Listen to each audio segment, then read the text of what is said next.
এক গ্রামের থাকতো ছোট্ট ছেলে ডিন দর।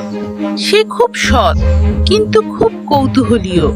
সে শুনল বনের গভীরে আছে এক রহস্যময় গুহাদ, যেখানে লুকানো আছে অগাধ ধন।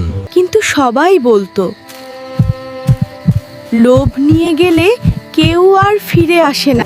অবশেষে সে পৌঁছে গেল সেই গুহার সামনে। সে ঢুকতেই দরজা বন্ধ। এক গম্ভীর কণ্ঠ বলল, যদি বলো এই ধন তোমার, সব তোমার হয়ে যাবে। দিনের মন কেঁপে উঠল, কিন্তু সে বলল, না, এটা আমার না।